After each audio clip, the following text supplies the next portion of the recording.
Excellencies, dear friends of Sudan, all protocol observed.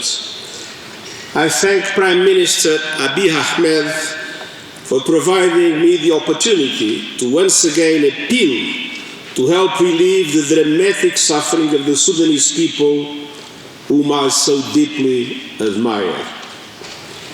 In my previous capacity as High Commissioner for Refugees, I had the privilege to work extensively in Sudan. I saw firsthand the enormous generosity of the Sudanese people as they supported their own internally displaced population as well as refugees, including those from Eritrea, Chad, South Sudan, and even Ethiopia in certain moments.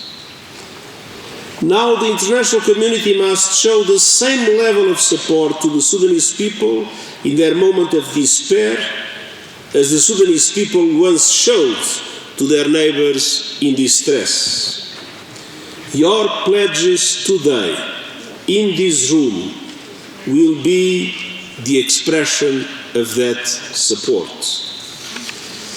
Next week, the UN system, alongside national and international partner organizations, will also launch the 2025 Sudan Humanitarian Needs and Response Plan and the 2025 Sudan Refugee Response Plan.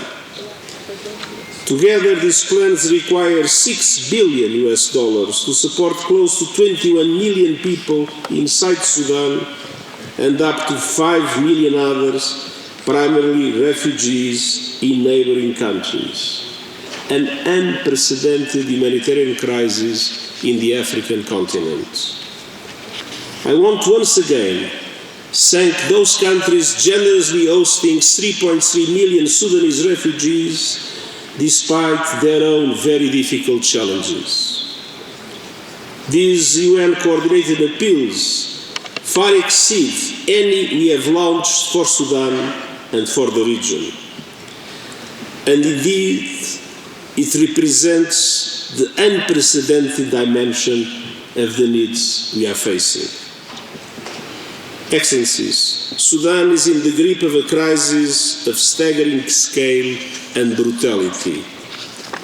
A crisis that is increasingly spilling over into the wider region, and a crisis that demands sustained and urgent attention from the African Union and the broader international community.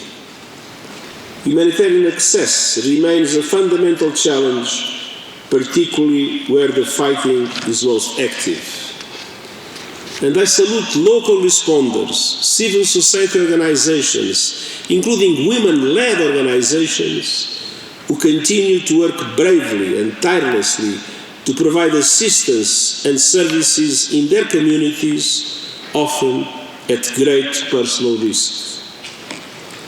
Excellencies, as we focus on the response to the humanitarian needs, let's also be clear about basic principles.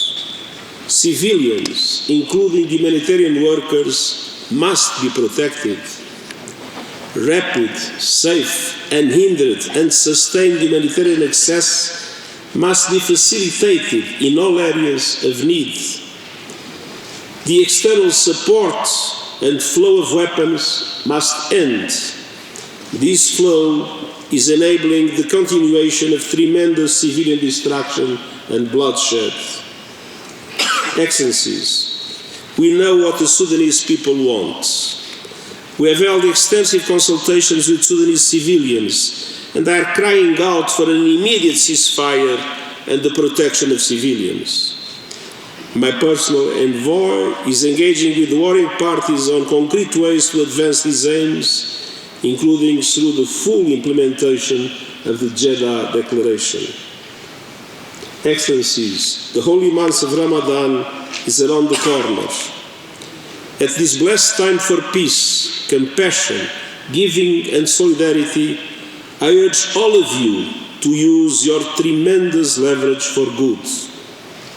Generously support the humanitarian response and press for respect for international law, for a cessation of hostilities, life-saving aid, and the lasting peace that the people of Sudan so desperately need. We must do more and do more now to help the people of Sudan out of this nightmare, and I thank you. Thank you, Your Excellency, for your powerful words and unwavering commitment to Sudan and its people. Ladies and gentlemen, the commitments and perspectives shared by these esteemed leaders highlight both the urgency of our mission and the strength of our collective resolve. As our conference sets the stage for sustained, collaborative action, let us carry their words forward as we work together to address the humanitarian needs in Sudan. At this point, Excellencies, we would like to announce the departure of esteemed Excellencies. Please stand as we extend a warm farewell to Ethiopian Prime Minister, His Excellency Dr. Abiy Ahmed, Kenyan President, His Excellency Dr. William Ruto, and the Secretary General of the United Nations, His Excellency António Guterres. Thank you all.